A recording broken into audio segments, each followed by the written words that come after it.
I hope everyone can see me and hear me. I'm here responding to this Reddit. Okay. Well, I'm Julian Assange, founder and editor of WikiLeaks. As most of you will know, WikiLeaks has been publishing for 10 years now.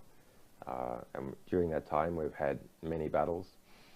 In February, the UN ruled that I've been unlawfully detained for the past 6 years without charge in the United Kingdom, a ruling that was reinforced, not many people noticed, again on November 29th. We're entirely funded by our readers, and during the US election, Reddit users mined our material, our publications, in a really very impressive way. Some other people on Twitter and Vote also doing similar thing, and 4chan. Yes, okay, coming up with sometimes a lot of rubbish, but amongst that, excellent material. For Reddit, that occurred particularly in the Reddit WikiLeaks group, the Reddit the Donald group, which is a Donald Trump support group, the DNC Leaks group, and a couple of groups associated with the Bernie Sanders campaign. So the staff here at WikiLeaks are really happy to see that happen. As a result, well, partly as a result, WikiLeaks was the #1 reference political topic across Facebook during October and the first week of November, and the same is also true for Twitter. On Facebook, WikiLeaks was the #2 topic in absolute terms, not just political topic, but of all topics during October. The #1 topic was people sending pictures of themselves for the Halloween period.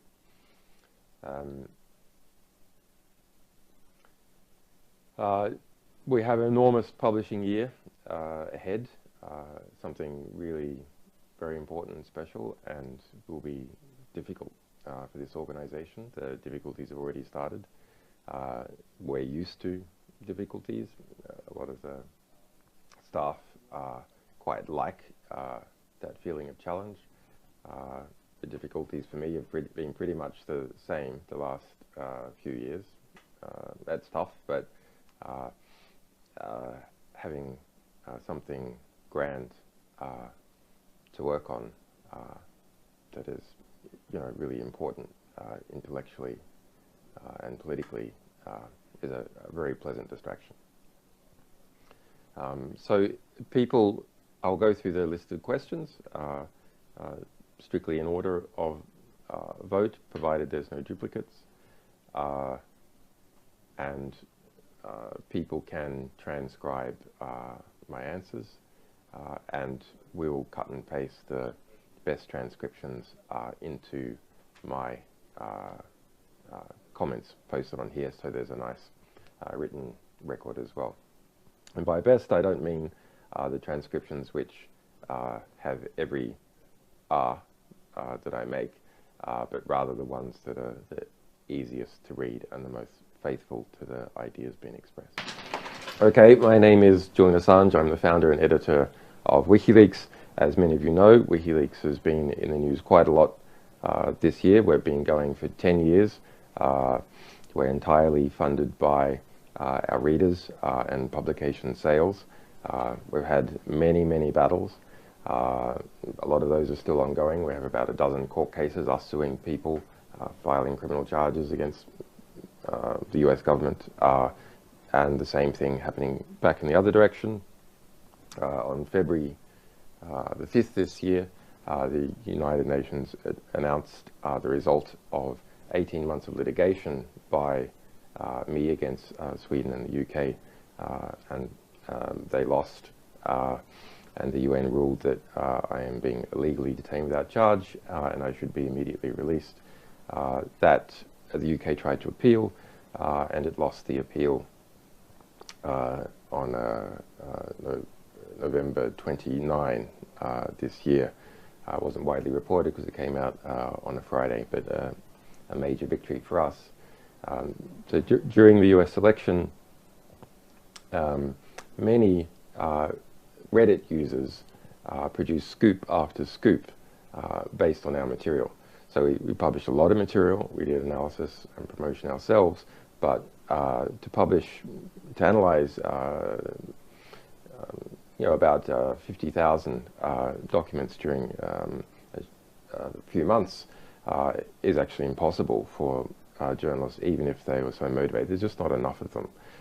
And in the US electoral process, of course, you had 4/5 of the media, perhaps more if you include the print media, really not wanting to produce stories that were critical of the Hillary Clinton campaign, with some fine exceptions. There were some good exceptions, but overall, actually an attempt to avoid doing serious work.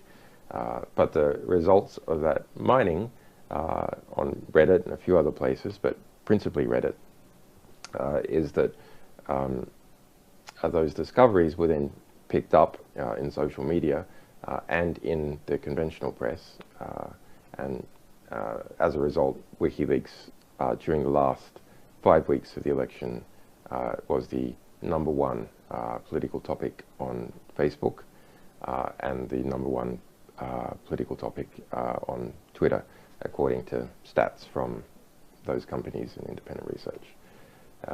We have a huge publishing year ahead, very serious, very special, a bit scary to us, but we like the challenge that causes. And I encourage all of you to help and back us, because we're going to need a lot of support to properly deal with the backlash and make sure that the real importance of what we're publishing comes out and is not distorted. Many of you will have seen the incredible distortions that have been pushed. It comes out of the electoral period, but a lot of those things happen even outside that. It's natural if you're a publishing organization who specializes in exposing powerful institutions and governments. Well, they're powerful by definition, right? And the media, establishment media, by definition, is used to project the perception of the establishment, that, broadly speaking, that the establishment wants. So it's one of the tools used by the ruling class to cement their rule. Noam Chomsky has and Herman have put it this way, which is the press is to democracy as the truncheon is to dictatorship. It is part of the system that is used to maintain rule and order and the dominance of the existing ruling class. So it's no surprise that you see attacks on us and on independent media. There's a lot of bad independent media as well, to be fair. Okay, now I'll go through the comments. Can you explain your whole October? Well, most of it extremely busy. So it's just try and conceptualize. I have been in an embassy siege for the last 4.5 years. It's a small embassy. The embassy is surrounded by a police and intelligence operation, of which there's numerous pictures and admissions by the British state. They spend about $6 million a year. They admit to spending about £4 million a year just on the covert and overt police surveillance. But of course there's MI5, etc. They have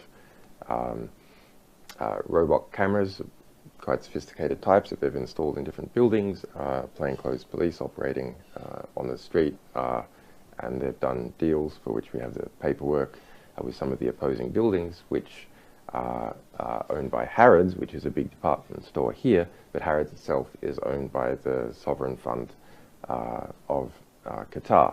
So it's not an easy environment to work in. Spying on the outside, some spying on the inside, informers, robot cameras, etc. And then during October, there was pressure applied by John Kerry and the US administration, and perhaps some other forms of pressure domestically within Ecuador that resulted in my internet connection being cut off and quite a increase in the security environment here in terms of people getting in and out of the building easily, etc.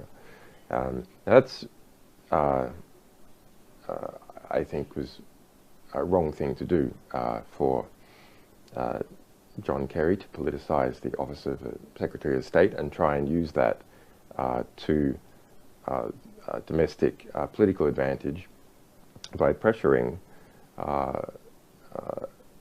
me in relation to my political asylum. WikiLeaks does not publish from the embassy, doesn't work from the embassy. I am a political refugee stuck in this embassy because the UK refuses to obey international law and respect my asylum rights. We publish from France, Germany, Netherlands, and so on, a wide range of countries, not Ecuador.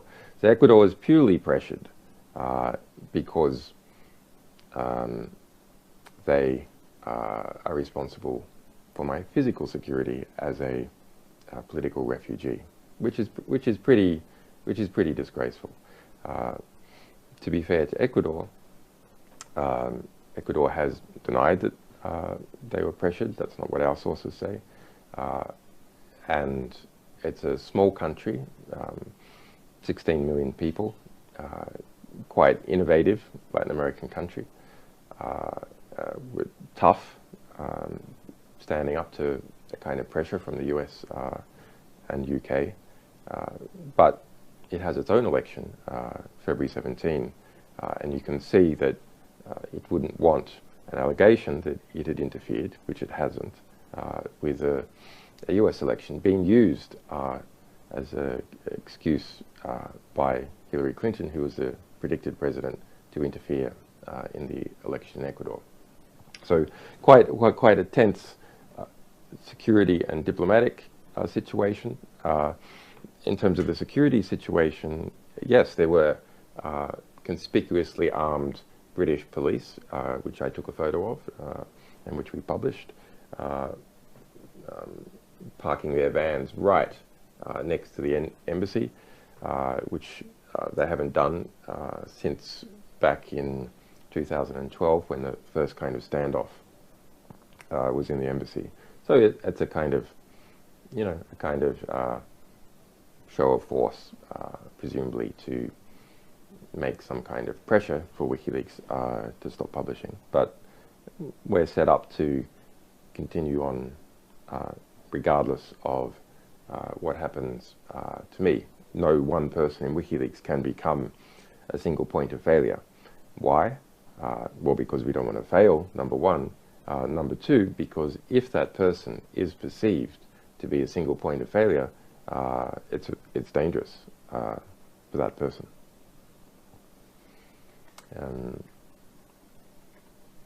So it's a question on Edward Snowden, full publication, limited publication, etc. And do we differ in our perspectives? Well, Edward Snowden is a whistleblower.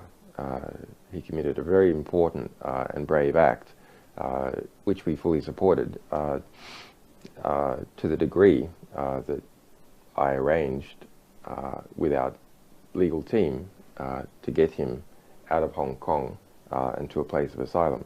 Now, not a single other media organization did that, not The Guardian, which had been publishing his material, not Amnesty, not Human Rights Watch, not even any other institution from a government.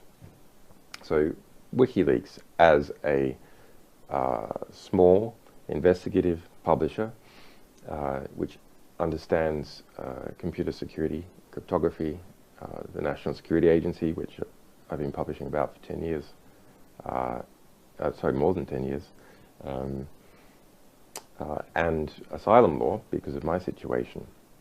So we can't have a situation where Edward Snowden ends up in a position like Chelsea Manning and is used as a general deterrent to other whistleblowers stepping forward. And he would have been imprisoned at any moment in Hong Kong, and would have then been sold to the world as, well, look, if you're trying to do something important as a whistleblower, your voice will be stopped, you'll be placed in prison in very adverse conditions. We wanted the opposite. We wanted a general incentive for others to step forward. Now, that's for philosophical reasons. It's because we understand the threat of mass surveillance. But it's also very understandable for institutional reasons. WikiLeaks specializes in publishing what whistleblowers reveal. And if there's a chill on sources stepping forward, that's not good for us as an institution. On the other hand, if people see, yes, it's good for sources to step forward, then there'll be more of them. On the full publication versus extremely limited publication, well, Edward Snowden hasn't really had a choice. He has had various views that have shifted over time, but he's in a position where we made sure that he had given all his documents to journalists, Glenn Greenwald principally, but also some to The Guardian, before he left Hong Kong, because both Edward Snowden and I assessed that it would be a kind of a dangerous bait for him to be carrying laptops with material on it as he transited through Russia to Latin America. It might be something that would cause the Russians to hold him. So we made sure he had nothing. So actually, since the point of those initial disclosures, Edward Snowden hasn't been able to control how his publications have been used. He's been a very important voice in talking about the importance of different aspects of them, but he's had no control. The result is that more than 97% of the Snowden documents have been censored. Enormously important material censored, and why there have been some pretty good journalists working on them, and Glenn Greenwald, I think, is one of the best journalists publishing in the United States. You have to have hundreds of people working on material like this, and engineers, etc., to understand what's going on. So we have quite a different position to those media organizations that have effectively privatized that material and limited it. Now, you can't say that actually the initial publications was all the important stuff, because there have been many more publications as time goes by, even some within the past 2 months. And those publications, for example, include ways to find sites in the United States used by the National Security Agency. There's some procedures for visiting those sites. Now, if those had been released in 2013, investigative journalists and individuals could have gone to those sites before there was a cover-up. And that's true in the United States, and it's true in Europe and elsewhere. So I'm a bit sad in some ways, about how the impact of the Snowden archive has been minimized as a result of not having the greatest number of eyeballs. too many people in the overall general public have the mindset, if I have nothing to hide, then I have nothing to fear in regards to their privacy. This is absolutely false. I'm reading a question. I mean, it's a statement, really. Well, you can reverse this statement. I mean, it's an extremely irritating statement. I mean, when you hear people say that, you say, I mean, this is so 21st century, so you know, Generation Z. It's not about you. It's not about whether you have something to hide. It's about the whether society can function and what sort of society it is. The key actors in society who influence its political process, people who publish, publishers, journalists, MPs, civil society foundations, if they can't operate in the society, then you have an increasingly authoritarian and conformist state. Even if you're someone who thinks otherwise, you're of absolutely no interest. The result is you have to suffer the consequences of the society that has been, that has evolved. Also, you're not an island. So when you don't protect your own communications, it's not just about you. You're not communicating with yourself. You're communicating with other people, and you're exposing all those other people. And even if you assess at the moment that they're not at risk, are you sure your assessment is correct? And are you sure they're not at risk going into the future? I think the biggest problem with mass surveillance actually is that the knowledge of mass surveillance and fear about it produces intense conformity. So people start censoring their own conversations, and eventually they start censoring their own thoughts. So it's not enough to create fears about mass surveillance. One, at the same time, has to create understanding of how to avoid mass surveillance, or understanding that at the moment, most of the mass surveillance authorities, like the National Security Agency and the organs it feeds, are pretty incompetent. That can change as artificial intelligence merges with mass surveillance, where those data streams from the NSA and PRISM program are massaged by artificial intelligence. And have you seen the WikiLeaks post on Twitter saying that they're thinking about making a list of very verified Twitter user, complete with full name, addresses, phone numbers? Seems a bit silly to me. Well, of course we didn't. It's a false story. WikiLeaks never posted any such thing on Twitter. The primary WikiLeaks support group, WikiLeaks Task Force, said we are thinking about creating what data points are needed to create a map of ingredients, a map of predictors to understand the relationships between people who are involved in influencing on Twitter. So verified users are influential, who influences those users. But that's a discussion question by a support group, and it explicitly stated that it was not about publishing addresses. So it's seeing that story spread. Well, why is it spreading? It's spreading because of two reasons. Number one, as a result of the efficacy of our publications, and they're damaging the ruling class in Washington and more broadly in the United States. There's a desire to reduce our reputation in the establishment press. And so those things are grabbed onto, taken out of context, and promoted. There is a second reason which is pretty interesting. And the second reason, at least it's my analysis that this is the second reason, is that there exists a two-level class hierarchy on Twitter.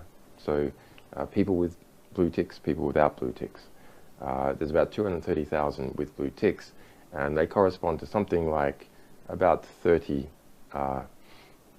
of those people who would consider themselves to be members of the establishment in the English-speaking countries.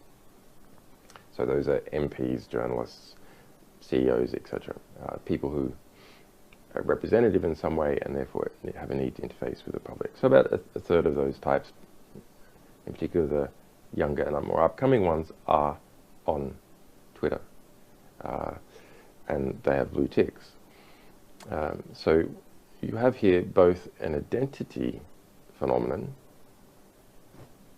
where someone is branded with identity of a blue tick, and so an identity politics emerging in this group, and also a class phenomenon.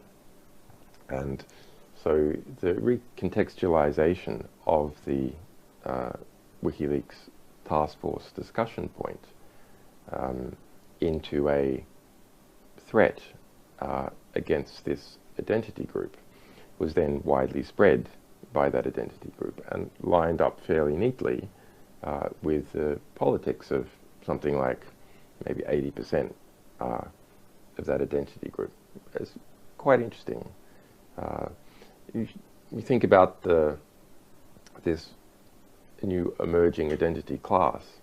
Well, it has a quality within the blue tick class. That is, you have a blue tick or you don't. And then a certain number of followers. And so such metrics looking at what the relationships are between those people in the blue tick identity class and exterior class dynamics, so relationships to power of various kinds, removes some part of the equalitarian nature within the blue tick identity class, which in some ways is a threat to those people who have gained the blue tick, but otherwise perceive they're not at the heights of the power in the exterior class. It's interesting. It's a bit difficult to pick. The points on these questions are changing extremely rapidly, so it's a little hard to respond to them all in order. I'm going to just go to the bottom of these questions because they're changing to scoring quite quickly. So there's a question about that I said in August that we have some information on the Republican campaign, but it's from the point of view of investigative journalists, it's pretty difficult to compete with what Donald Trump simply what he says. So yes, we did. We received a couple of company registration extracts, and then our team looked at them, and they were already public. So it was already public information. And WikiLeaks specializes in the publication of information that's not yet public. Why release the emails in a constant trickle near the end of the campaign? If the truth is your goal, surely expressing them in a couple of batches would work just as well. Constant drip drip over the last months of the campaign. Reek of WikiLeaks hoping to have maximum political impact in the campaign. It's an interesting question. But why the irritation? So why the irritation compared to publishing all at once? People, you can imagine, if we publish all at once, would say, you deliberately made a giant bomb. You deliberately published all at once in order to have maximum political impact. Well, in WikiLeaks publications over the last 10 years, we've used a variety of publication strategies depending on the amount of material, how readily engaged the audience is, what the time frame is for publication. And what we've found is that you want to closely match the demand curve with the supply curve. So people can read a limited amount of words each day. Just think about it. There's a finite number of people, there's a finite amount of time, and there's finite reading speed. So their demand for words, even if they're 100% interested in that subject, is finite. So it's optimal to match the demand for a particular type of information with the supply of that information. If there's oversupply of information above the demand for it, then the oversupplied part is not read. And of course, we want our publications to have maximum possible readership, understanding, and our sources of all kinds want maximum possible impact. They don't want to go through these risks for their material to not be read. I have to say, on the strategy of our publication across with our US election related documents, we're pretty proud of it, actually. There was limited time, limited resources. Yes, we could have done things slightly differently if we had had, more money, more staff, etc. But within our resource constraints, we put together, I think, a pretty kick-ass publishing schedule designed to maximize uptake, readership, engagement, and knowledge extraction from our publications, designed deliberately to make it hard to spin what we were publishing. What do I mean by that? Well, in this particular case, we have the Democratic campaign of Hillary Clinton and her associated media allies doing everything they could to spin what we were publishing. And I know how this works. If there's knowledge that WikiLeaks is going to be publishing, say, over a month-long period, then a crisis team is set up. We've had a number of those WikiLeaks war rooms and crisis teams set up against us by different governments and companies, Bank of America to the Pentagon, the State Department. And they get ready each morning, wait for our publication, and then they try and spin it. So insofar as our publications are at all predictable, that spin can be lined up ahead of time, and those war rooms can be resourced. So we made sure that what we were going to publish was unpredictable. When we were going to publish, it was unpredictable. How much we were going to publish each day was unpredictable. That we had both a human element, looking closely at what was happening with the news and finds on Reddit and so on, and an algorithm which also introduced cryptographically secure noise into publication decisions in relation to amounts and timings, and making that decision on the fly, not a month ahead of time with a schedule all planned out. Why? Because if we were hacked, we didn't want, in this case, our algorithm, the stochastic terminator, its programmatic output to be known in advance, because that would permit the Clinton campaign and others to attempt to counterspin our publications at each moment. And we want our publications to be as unspun as possible.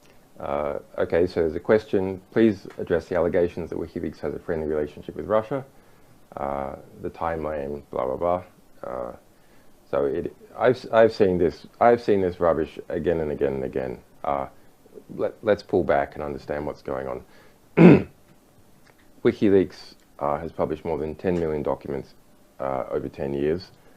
We have a 100% accuracy rate on authenticating our publications. Everyone in the media knows that we have a 100% accuracy rate. So despite our publications affecting powerful groups which are related to the media, establishment media is in a difficult position, which is we have perfect credibility of our publications. So one has to make ad hominem attacks to try and colour perception of the organization involved, and therefore color the publications, because no direct attack is possible. And so we get all sorts of ad hominem attacks about WikiLeaks, about our sources, about me. I've been called a dog torturer, a Mossad agent, a CIA agent, a Russian agent now, a pedophile recently on MSNBC, sorry, on CNN, just twice in the last week. So, yeah, attacks in relation to Russia are just one of those factors. WikiLeaks has published more than 800,000 documents that relate to Russia or Vladimir Putin. Most of those are critical. More than 2 million related to Syria, from Syria, about the Chinese documents, a lot about China, material from China, we've been banned in China, etc. So each country and its establishment tends to perceive WikiLeaks as a something that is difficult for them, and that erodes the authority of state institutions, and that's true in the United States. So yes, WikiLeaks said it was ready to drop a bombshell on Russia. Not quite. We said we have important documents pertaining to Russia. And yes, the FSB apparently was quoted as saying, well, we can electronically attack or something WikiLeaks. And then we did publish those documents. Those were the Russian-related documents in the US diplomatic cables, and they were extremely strong, speaking about Chechnya, Russian crime. A number of books were written from that, a number of calling Russia a mafia state, a number of successful lawsuits against the Russian state have made use of those documents and other documents, etc. Another common untruth that is told is the claim that I worked for RT, the Russian state TV. It's absolutely false. In 2012, we set up a production company, and our production company worked with Dartmouth Films, a UK production company, and a distributor whose name I can't, Journeyman Pictures, and 12 episodes were filmed of me interviewing people. It was called The World Tomorrow. It's the first TV thing I ever did. And we licensed that to a dozen different organizations, and RT was one of them. And RT aggressively promoted it internationally, and then people tried to twist this story into me working for RT. Question, am I in direct control, editor, author of WikiLeaks.org, WikiLeaks Twitter, WikiLeaks Task Force, etc., etc. Why the change in tone? Well, those accounts are maintained by a number of people, including me. I'm the editor and publisher of WikiLeaks, so formally I have all the control, blame, and responsibility, and unearned credit for what we do. Yes, of course, if there's a difficult situation at the embassy or the internet is cut off, it changes, if you like, the amount of the speed at which I can have input into the rest of the team. So you might see a slight shift, but I have full confidence in my people. I mean, they've gone through hell and back with me. They're really tough, smart people. Incidentally, when you look at how tough they are, so when my internet was cut off here, and there's also problems with radio signals coming out of this embassy, it was a difficult time, lots of pressure, and lots of pressure on WikiLeaks itself. So that's a situation like, if you like, troops are losing their commander during the middle of a battle with bombs raining down on them, what usually happens to troops like that? Well, they'll scatter, they get scared, they go home, they get careless. But not our people. Middle of that battle, lots of political, ideological attacks, smears, having more difficult contact with me. No, we didn't even lose a single day in our publications as a result. And that comes about because of planning and because of the experience and robustness of the staff of WikiLeaks. And exterior support also, of course, keeps our spirits up. Shortly after your internet access was cut, the head moderator of /r/WikiLeaks added 6 new users to the moderation team, etc., etc. We don't know anything about who's moderating Reddit. Reddit has, as most of you will know, censored things from time to time. It's owned by Condé Nast. It is perhaps the place for the traditional media, which is owned by the traditional media, or media holding, which has the greatest freedom of expression, but Reddit is not free from censorship. We've seen that many times. On the other hand, it's fairly easy for people to constantly repost things that are being censored. Okay, so there's a question on am I alive, am I kidnapped, etc., etc. Okay, so this is the whole proof of life topic. So it's very, we saw that evolve, and it's both gratifying and a bit alarming. I'll explain why. So personally, and the rest of the team at WikiLeaks were very pleased that there was such an expression of concern about how we were doing.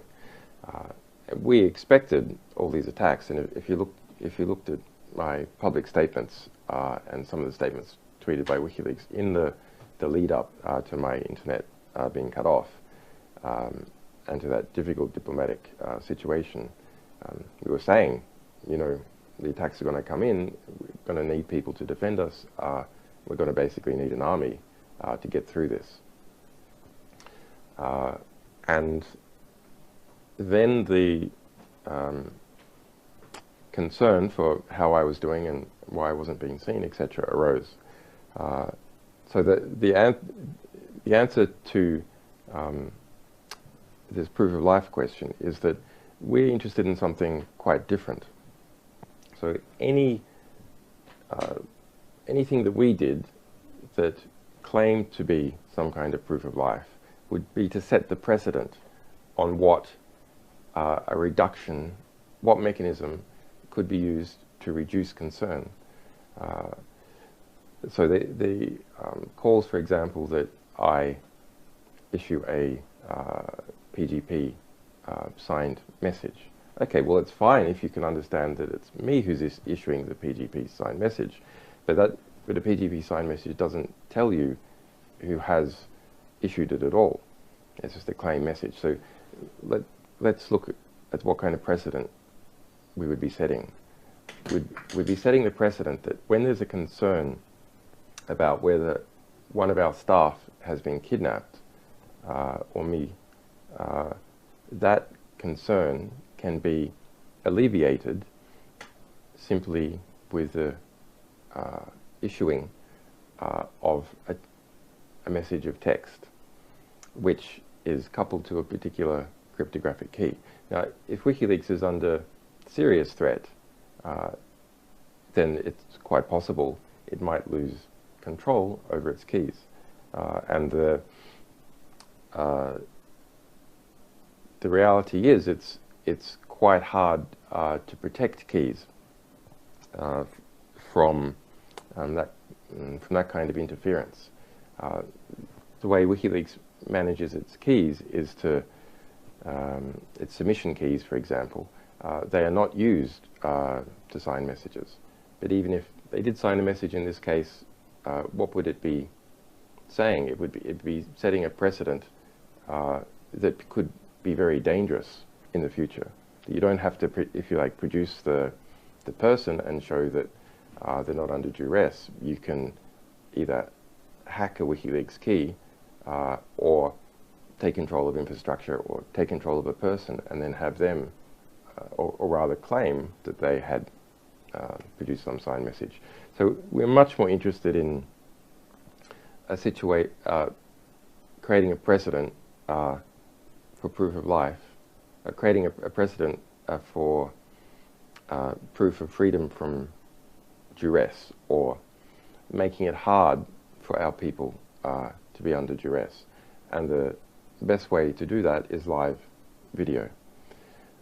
Because even if you were under duress, and there's various forms of duress that could be applied, if it's live, you've got a few seconds to put things out. You can slip in code words into what you're saying. I'm not, by the way.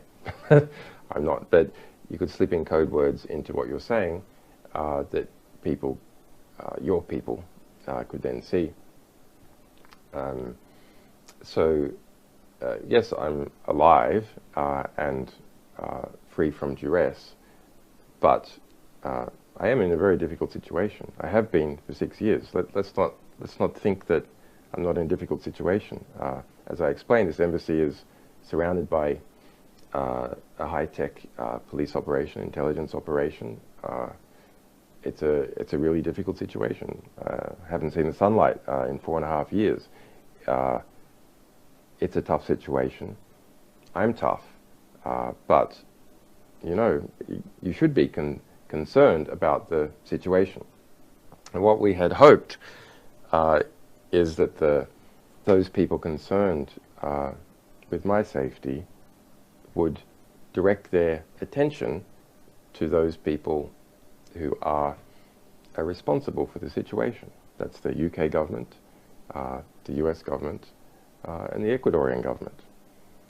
Now, some of you did, and that's quite possibly why the internet was put back on, because of that expression of concern. But when the concern became very prominent, the result was a black PR campaign tried to infest the concern and take it off somewhere else, and largely succeeded. That was very interesting to watch and play out. What happened? Fabricated messages claiming to be from our staff were posted on 4chan, on Reddit, etc., on videos claiming to be from Anonymous. Completely fabricated. Dozens of them. And what was their intent? What were they calling for? They were calling for people to not trust WikiLeaks, to not give it leaks, and to not give it funds. I mean, it's obvious who benefits from the production of such a black PR campaign, and it should be obvious in hindsight to all those people who are trying to support me that those type of messages were deliberately intended to undermine WikiLeaks and in fact undermine my support. So just if this sort of thing happens in the future, think to yourselves, is what is claimed undermining the ability for WikiLeaks to operate, the ability for it to get new information, and the ability of it to financially support itself? And if the answer is yes, then you should be extremely skeptical about what the claim is. But we are, having seen how concern for us can be manipulated and misled, but also the degree of concern, we now have a game plan for if this kind of thing happens again, and pleasantly confident about the kind of worldwide support we can get if we get a similar type of attack again in the future. And yeah, once again, yeah, you can see that I'm speaking and maybe apparently sane, but don't reduce your concern. I am in a difficult situation. That's a reality. But the difficulty of the situation is well expressed on justiceforassange.com, the UN findings, etc. WikiLeaks itself is also, its staff are in a difficult situation, constantly spied upon, harassed, etc. So yeah, support us now. Don't wait until we are in a difficult situation that might be difficult to get out of. Make sure we're strong now, going into difficult situations as a result of what we publish. I'll just take 2 more questions. I'll try and refresh to see if anything has come up that's new.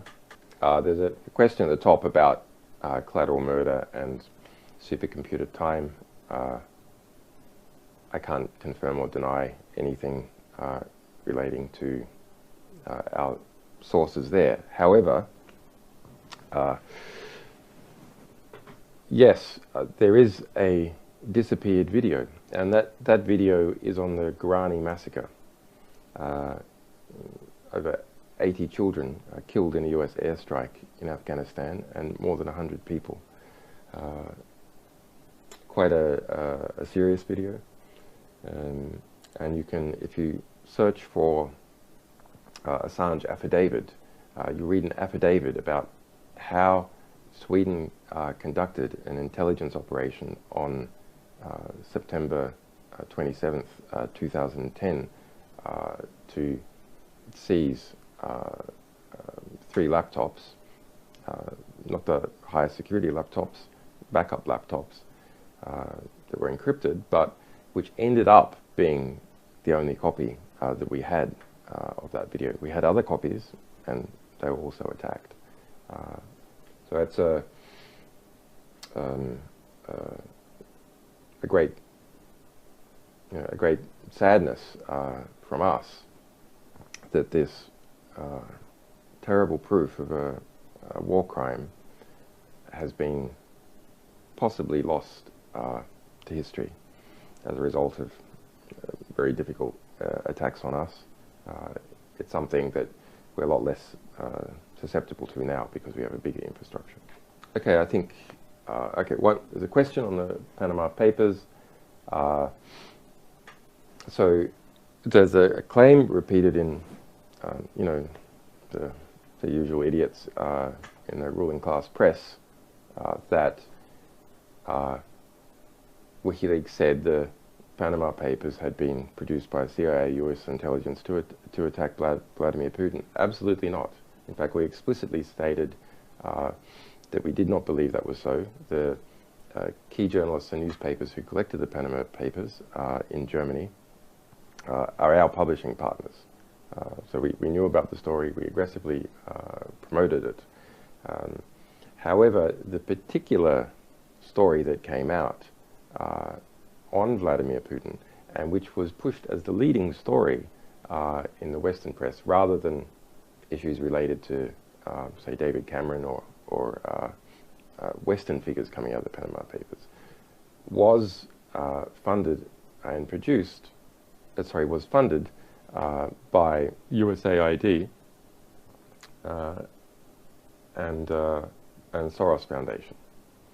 And they funded an organization called OOCPR, which does sometimes good work, but it is based in Washington. I think it's based in Maryland, but it focuses exclusively on negative stories about the Russia and the former Soviet states. So you have a story on Vladimir Putin produced by an organization which exclusively focuses on Russia and the former Soviet states, that's based in Maryland, that's funded, and the only funders listed by USAID and the Soros Foundation. So that is no model for integrity. And that's what we said, that some good journalism, but this is a difficulty when you have negative stories about Putin being pushed forward and funded by the US government. So we're trying to distinguish WikiLeaks' model of publication, where we're funded by our readers, not by dodgy foundations or the US government. And you know, we don't like it when we're in competition with an organization based in Washington, D.C., funded by the US government. And readers should be able to distinguish which source is more reliable to give you the truth. One that's funded by a government attacking a figure in another government, or one that's funded by its readers and has a track record of publishing everything if it has a collection of material eventually. Okay, there's some people saying I should, because of the advances in technology in relation to video editing and audio, etc., that I should try and do something that is establishes what I'm saying now, as opposed to these questions were planted and said from some time ago. Well, I have to say, it is a little bit silly. Not in relation to us being under pressure. We have been under a lot of pressure, but we're very good at resisting pressure. But in relation to whether I'm alive or kidnapped, actually it is a bit silly. So if you look at people like John Pilger, for example, long-term friend of mine, runs my defense fund, is a famously brave investigative reporter. My lawyers, close friends, people like Laurie Love, the Ecuadorian government. If you think about the number of people who would actually have to conspire and the amount of work that would have to be done to produce these false images, there's too many. That's a social proof, and to understand that, one needs to look at the costs and understand the costs involved in trying to pull together all those people and trying to keep a lid on them and engage in all this kind of fabrication technology, which does not yet exist in a capacity, as far as anyone can tell, in a capacity to do what is done. To do all that, that's the cost. And then, but for what benefit? That's an interesting question. So in thinking about real-time proof of life, well, intellectually the most interesting one is to take the most recent block in the blockchain, in the Bitcoin blockchain, give the number and at least 8 digits or something of the hash, and then maybe to spell out this hash by sign language. That's kind of intellectually entertaining, but what is the problem with it? Well, let's see if I can get a recent hash. While it's intellectually entertaining, the problem with it is this: it's very complicated, the underlying technology, and so it has the same flaw that sophisticated voting machines have, cryptographic voting machines, which is the average person can't understand whether the security claims are in fact borne out. Now, experts might be able to, but the average person can't, and so then you're back to a social proof. Does the average person trust the expert, and then how do they know that those experts are really experts that haven't been compromised? So in fact, while it's intellectually entertaining, it's not at all a good type of proof of currency. But I'll give one anyway. So this is block 445706, and the hash is 1783748. F68772879CAA92ECB49. Okay, I think I made a mistake in the block number, which is going to drive everyone crazy. So the block number 447506. See, this is how you can tell it's real time with some mistakes. Hash 178374868772879CAA92ECB49. Okay, intellectually entertaining. You don't actually have to read out the whole hash number. Maybe 8 digits or something combined with a block number would be enough to show currency within a 10-minute hour period, something like that. But actually, the better way to show currency is news that can be widely checked, is widely spread, and is unpredictable before it happens.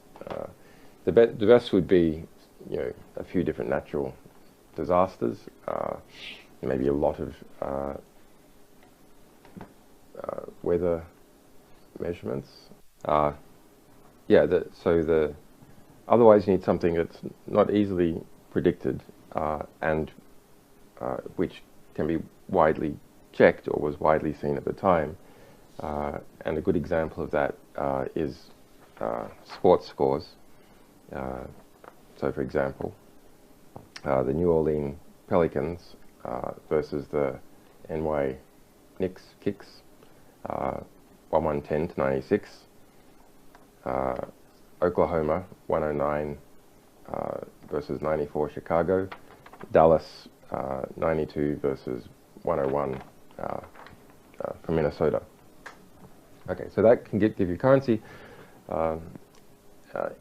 In terms of any future precedent,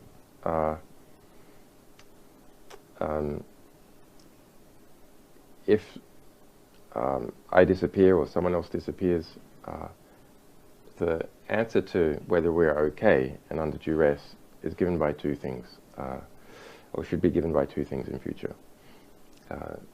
Number one, by lawyers, friends, publicly associated close friends, people who fund my defense campaign. So let's look at those. John Pilger, the Courage Foundation, people associated with it, by lawyers such as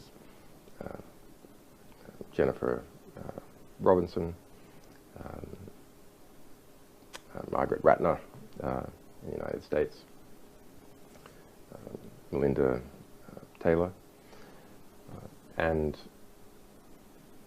the ability to do live interactive video where someone, even though theoretically they could be under duress, can interject in the stream quickly to say such a thing, or to give a variety of messages in a live way, which each one is not comprehensible at the time that it is said, but the last one, if you like, provides the conceptual key to decrypt them. I'm not doing this now. I'm not doing this now. So yeah, I very much appreciate the support. It had some good effects. I think it probably contributed significantly to restoring my internet. A lot of that well-intentioned support was waylaid by a black PR campaign, so don't let that happen again. And that's it. Thank you, Reddit. Thank you, Redditors, for spending so much time on our material. Yeah, we're really, really happy with it. Thanks.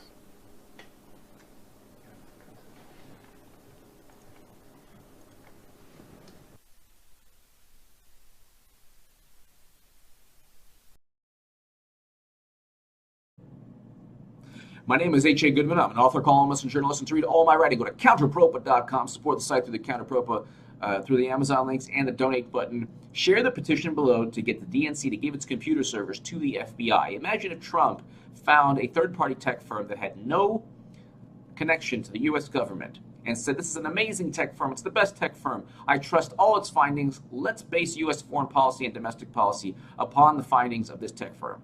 The media would go absolutely insane.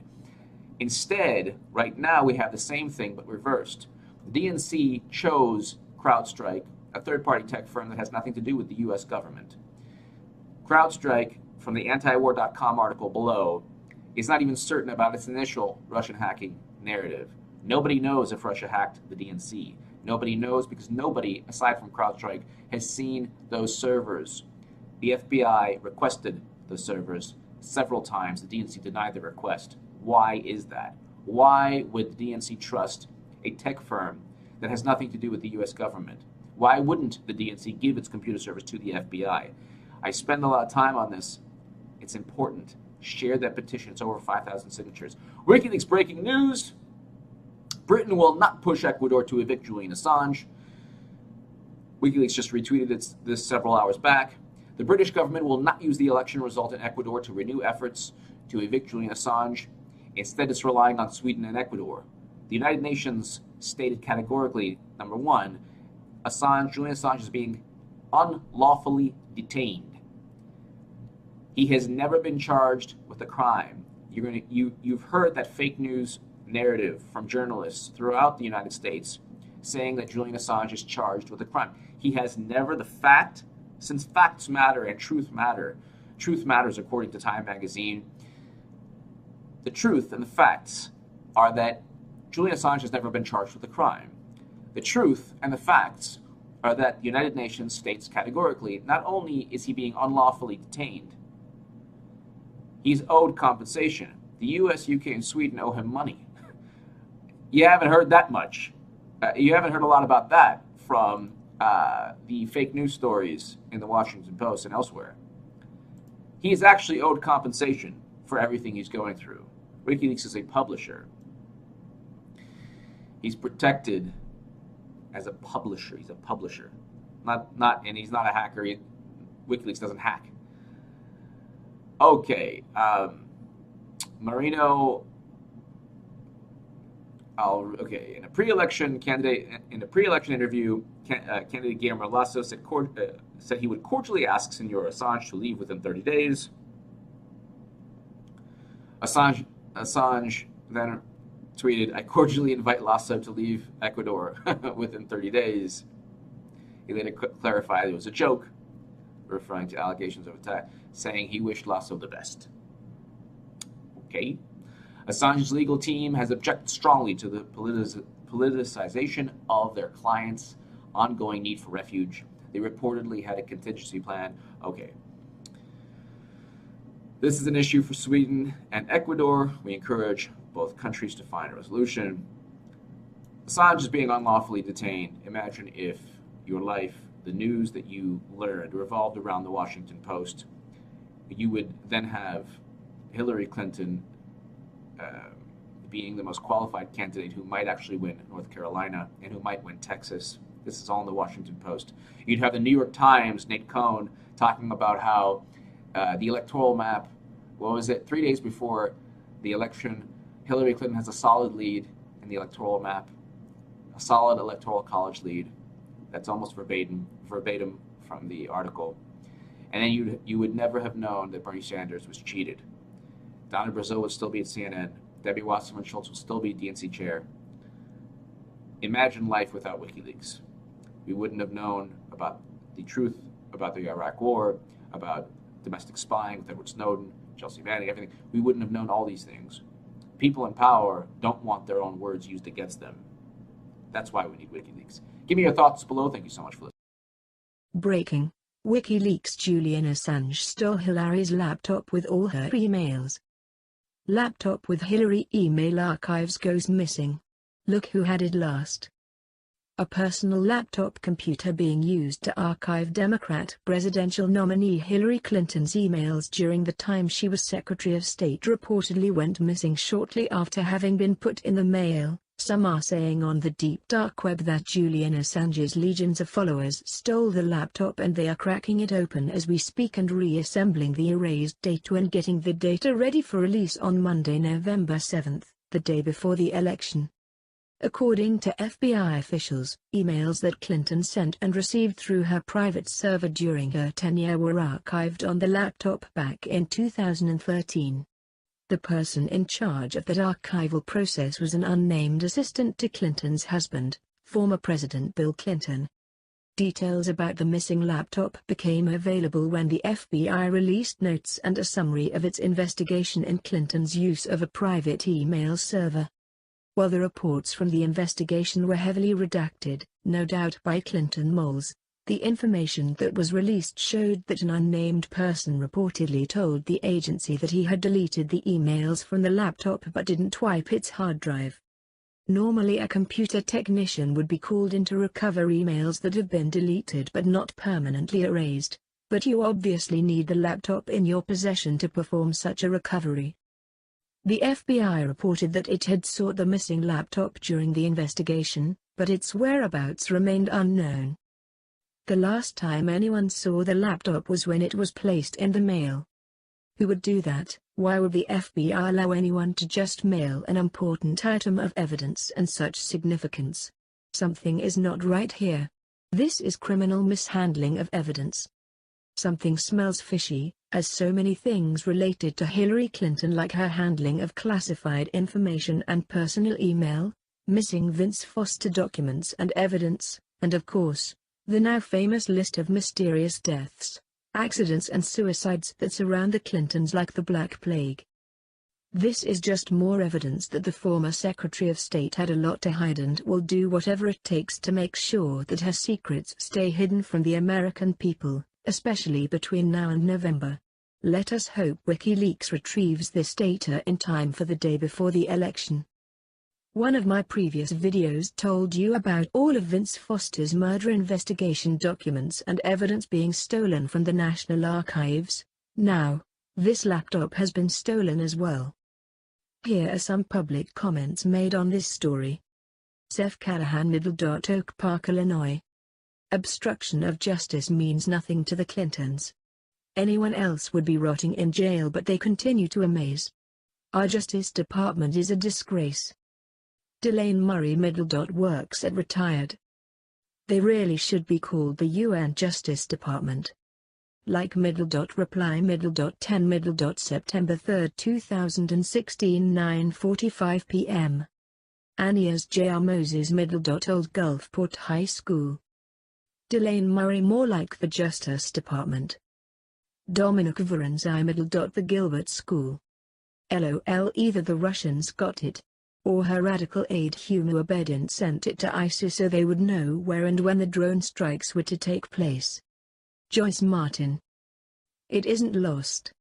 It is probably in the basement of her house, in the corner under a box of other very important information, next to the millions of dollars in an old suitcase, that's next to some of the 13 devices that she stuck in an old popcorn tin under a pile of several hundred pastel pantsuits she doesn't wear anymore. Freaking liar. Andy Hammer, College of Life's Experiences. Amazing how that always happens to the Clintons. Must be another coincidence, eh? Let watch the major medians ignore this. Steve Kulross, Purdue University. Completely in character. She lost the Rose Law Firm records until years after the investigation, then found them, where? In the house where she lived, which just happened to be the most secure residence in America, the White House. Coincidence? I think not. Jeffrey Todd, Faber College. Remember the missing Rose Law Firm billing records that magically appeared in an upstairs room of the White House just days after the statute of limitation to prosecute her had passed? I read once that, as First Lady, Hillary had an odd habit of having an aide assigned to her to carry a football or briefcase just like the president does with the nuclear codes. No one else was ever allowed to touch it, and Hillary seldom allowed it out of her sight. I recall reading that this practice ended shortly after the statute of limitation date had passed and the billing records were discovered upstairs. Carol Kite None. There is no end to the screw-ups attributed to ex-Sos Clinton, but rest assured, if she's your presidential choice, success is in the bag, the fix 9 in as George Soros announced. Do you know old George? He was the puppeteer to Obama. Thor Thorwaldsen. Someone in the military that doesn't like the Clintons, or Obama, should just walk in and arrest them, and hold them in a prison, preferably in Texas, until they start squealing on each other. Jane Morrison. The next president of this once great country will be responsible for the naming of at least 2 new judges to the SCOTUS, and if we don't want that to be George Soros, we must make sure that it is Trump. Shitlery is owned, lock, stock and barrel, by Soros, whose only interest is to implement a NWO and implement socialism upon us, and will make sure that Shitlery names only the most liberal judges in the country. She has gotten away with the unimaginable and will make all this look like child's play. We can only hope that Assange has the emails that will bring her presidential campaign to a screeching halt as soon as he releases them, or her corruption machine will see to it that she's installed as Soros's puppet, and there will then be nothing left of this once great country worth salvaging. Tempe Armstead. If she cannot remember what went on while Secretary of State ... I sure don't want her as president. By not remembering, she will continue the stupid things her predecessor did and probably make more stupid decisions. Sharon Vaughn. I don't believe this. They have destroyed it and are lying, again, about it. Tammy Harrison. She had it taken care of. It didn't disappear. She knows exactly what happened to it and where it's at, lol. Ron Daniel Middle. Kent Lake High School. The laptop could be anywhere in the world, who knows? What I would like to know is why Hillary Clinton is allowed to even run for president while under investigation. Steve Moylan Middle. Works at Stanley Black & Decker. I'm sure the one who had it last is not around to talk about it. John Stanley. She has lied so much that she is going crazy trying to keep track of all her lies and keep them straight. Jeff Viscuso Middle. Tulsa Community College. News like this is always released on Fridays and a 3-day weekend is a plus. Vita Rito Lade Foged Middle. Owner at My Own Business Institute. Had too much proof of her corruption, lying and schemes. Donna J. Costley Wright Middle. Prattsburg Central School. I do not understand how Hillary supporters can read all this about her and still support her unless they are as evil as her. Wayne Porter Middle. Works at Retired. Hillary supporters are so damn dumb they will believe anything she says. You just can't help these people. Teresa O'Brien Middle. Hard knocks and good luck. Did anybody check under Bill's mattress in his deep secret hideaway? Roy Barnard Middle. Managing partner at Running Footman Realty.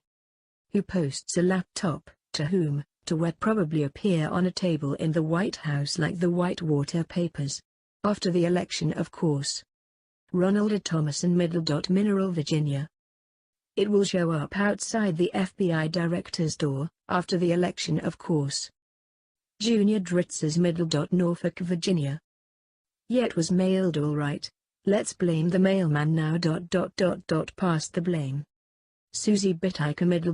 Baker at your frugal fresh chef. Someone has it and it can be sold to the highest bidder to be used for blackmail. Karen J. Kakmar Ward Middle. Works at Retired. Just a laptop? Thought there were 13 missing devices. Doris Ivy Howdeshell Middle. Edison Community College. You know, when you put something like that in the mail you get a receipt. Trace the receipt. William Billy Nichols. You'll be fine. Dad, just like everything else that has been against Clinton or anybody else has been against Clinton. Roberta Royal Middle. University of Nebraska-Lincoln. Lock her up. And send along Slick Willie to keep her company. I did not have sexual relations with that laptop. Mike Sabota Middle. All over the U.S. Yoga routines. Can anyone actually imagine that big butt doing yoga? And one more thing also. The server shall remain private. L.M.F.A.O. Sheila McCaig Middle. Burrillville High School. Hillary, Bill, Tumor, people and things go missing around this group, never to be seen again. Scott Wren. This is BS. It would never have been put in the mail. Sherry Peterson Middle. Hobart High School. Americans are not this stupid. We know the Clintons pay for play hired someone to steal and destroy it. Sandy Erickson Middle. North Platte, Nebraska. Hillary committed treason. Connie Fontenot Middle. Sowler Technical CC. Liar, liar, liar. Why doesn't everyone understand she not only is not presidential material but our country is at risk because of her dishonesty, incompetence, and greed? Judy Smith. If it was actually put into the possession of the USPS, that was another of many errors in handling this property, emails and machines. I don't think it's lost, someone is holding on to it until it can be retreated.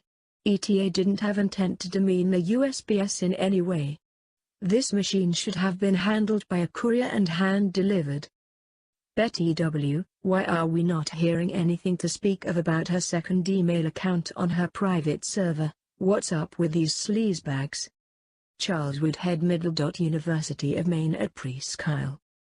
Bill Clinton covered for his corrupt wife again. Surprise. Ann Pauls in Middle. Waterford Kettering High School. Corruption. Clinton machine. Kevin Bunn Middle. Project manager at James McMahon Incorporated. She can't even get her corruption done correctly. Bill Wilkinson. Sooner or later these two Clintons will both go to jail. Bernice Jones Middle. J. W. Horlicon Catholic Girls High School. What a shock. David Renner. It's swimming with the fishes along with Odge's knife. Mike Barrett Middle. Works at none. Just more proof of how unqualified she is for president's office? Sarah Bowers Hancock Middle. Abilene Christian University. And she just gets protected more. Richard Derun Middle. International School of Hard Knocks. Did you check her garbage can? Delia Stonehouse Middle. Owner, designer at Delia Stone Studio. Oh, if only Julian Assange had it. John Mollo Middle. U of Maryland, Europe. Teflon treacherous. Lorraine Camp Middle. Walsh University. Corrupt to the core. Jody Hortz Middle. Griffin, Georgia. Probably still sitting in a U.S. post office, somewhere. Jeff Allbeck Middle. Works at Self-Employed. Come on libs fools. Blame Trump. Dana Knight Middle. Driver at Park County Ready Mix. Shock or not. Sandra K. Russell Middle. Head cook at Falconer Central School. How can a thing like this happen? Oh, I forgot. John Kinser Middle. Works at a pneumatic corporation. No surprise here. She will get away with it. Patty S. Barrett Middle. Wilmington High School. What a dirtbag. People open your eyes. Richard Landers.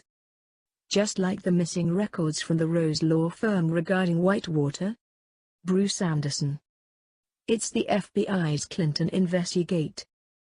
Scott Schniker. How convenient. Like Middle. Reply Middle. 3 Middle. September 3, 2016 2:20 p.m. Joey Beidler Middle. Dallas, Texas. Crucify the FN terrorist. Sue Rawson Middle. Works at retired. And people want Hillary to run the country? Seriously? Homer Phillips Middle. Owner at Riverbend Enterprises. Without a doubt George Bush got it. Peggy Gilliam. Hillary and Bill have greased too many palms. Will it make any difference if she is or isn't the President of the US of A? Will they still be working the strings of Obama's reign? And further, are the two Clintons and next, Chelsea, the royal family of the NWO? We all know they are high on the list. Wake up, America. Jim Kennedy Middle. Northern State University. How convenient. Do we see a pattern here? Same thing we've seen for the last 7 years and 8 months with the Obama administration. Thank you for watching and listening to this video. Please vote for Trump in landslide numbers, or the Hildebeest will steal and fraud her way back into the White House. Please share this video on Facebook or wherever you surf.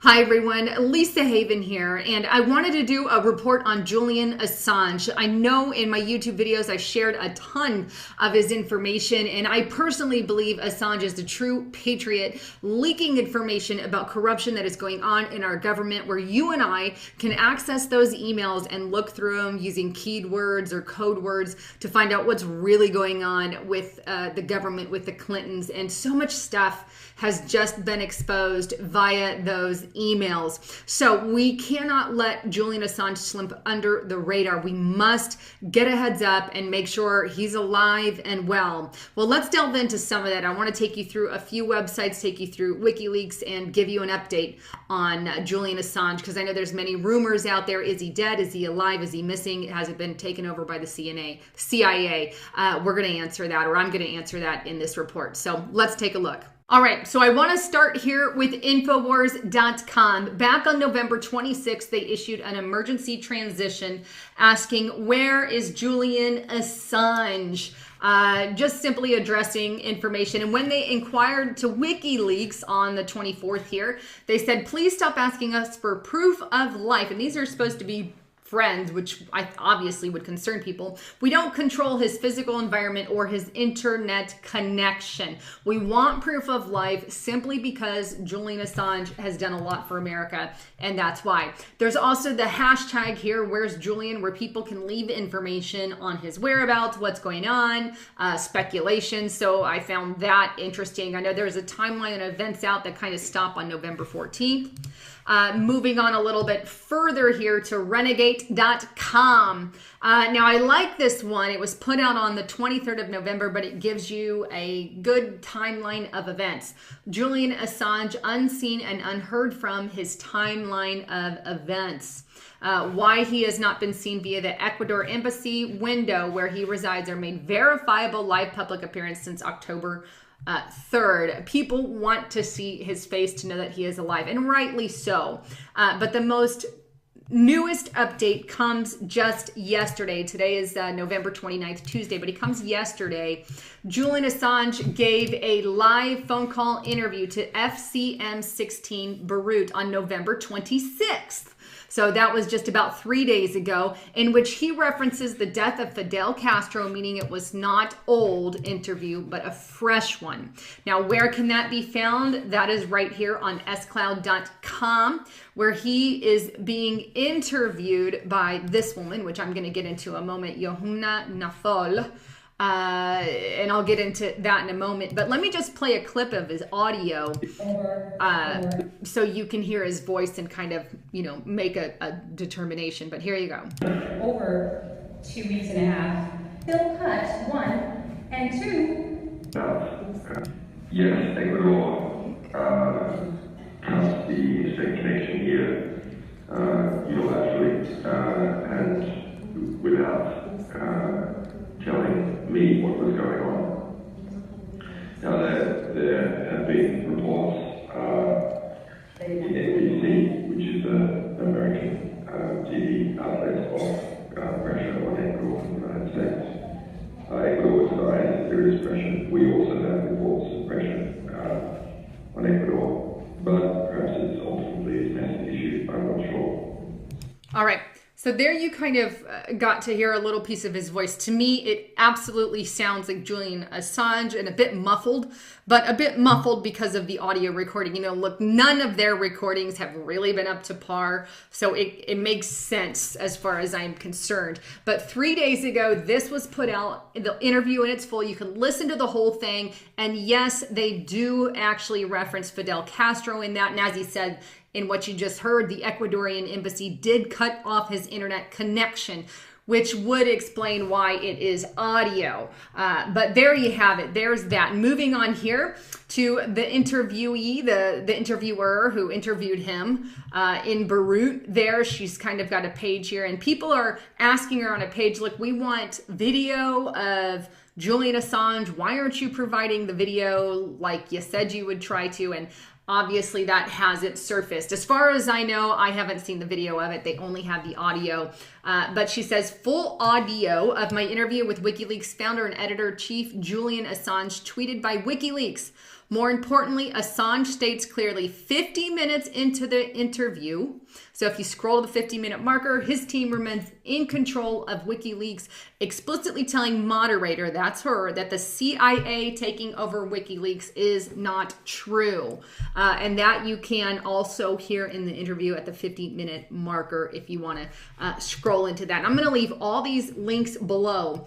Now, there's also this here. Now, this is on her page in response to, her interview. It says, here's the interview where they were going to originally do it. The moderator, she's the moderator. Who is she interviewing? But she goes on to say, there's information here, which I'm going to get into. But she says in here, and I want to look for it. There it is. However, due to internet not being restored, all we had was the audio because people wanted a visual. And I get it. I honestly think that this is Julian Assange. Could I be wrong? Possibly. But it does kind of go in line with the other things that they have done, and it really does make sense. But could be wrong, I guess. But again, that's just my take. I think it's a legit audio. I know people, however, are questioning the audio. If you go back to the audio feed itself, they give a little information here on Tumblr, but I didn't really see any major red flags in that. But they're asking, I'm not buying this. And some say I'm satisfied. Others say, yeah, that's not Julian Assange. That's not Assange. That's a CIA operative. So people even under here are questioning. And, I think a visual appearance of Julian Assange would be great. Now, here is the report I also told you about. The vocal appearance of Assange disrupts social networks. The interview with Futures TV, Yomana Naful, the girl you just saw, and demanding proof that the video is not a forgery. People want to know that that is the real deal, and rightly so. But doesn't really get into more than that. Moving on a little bit, there's another tweet here. Assange and her CIA taking over WikiLeaks is false. And also WikiLeaks, and I wanted to bring this up, did tweet the audio on their page there. And they said full audio of talk by WikiLeaks Julian Assange today. And that was again on the 26th. So, but again, people, not adequate proof of life. We want to see his face. You just cut it out. So people were not exactly happy with that either.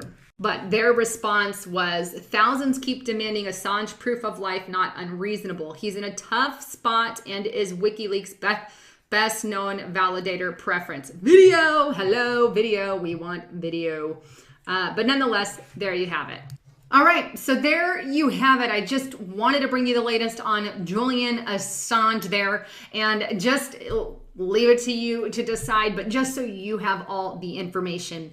Anyhow, thanks again for tuning in to my channel here. Please don't forget to subscribe. Also, I wanted to let you know about a huge deal that foodforliberty.com/haven is doing right now. They have some pretty amazing deals on their Cyber Monday, went all the way till today. So all the deals end today, Tuesday, November 29th. So if you're looking for food storage, go to foodforliberty.com/haven and check out their awesome deals that are going on for just a short time. Also for Christmas, I thought I'd bring in some really cool knickknacks. This is one, the tactical pen here. Really good gift for a husband, even a wife. I like it, or a friend, anyone. I personally carry this thing around. It's got a really pointy tip here. Is awesome. So you can, if you need to do it, but it's got a flashlight on the end there. And then it's got an actual pen. So if you need to use it, you open it up, it becomes a pen. And then what I like even coolest of all is that it has a knife. and you can pull the top off here. Bing! It's got a little knife in it. So very tactical pen, very self-defense oriented. I actually carry it around with me, carry it in my purse, take it wherever I go, because it's a great self-defense tool. You need to have something, folks. If you don't have anything, make sure you at least get something like that. But great deals on this tactical pens. It comes in a cool little box, but good thing for not Thanksgiving, Christmas. We just ate Thanksgiving, but great tool for Christmas. Anyhow, thanks again for tuning in, and please don't forget to subscribe. This is Lisa Haven signing out.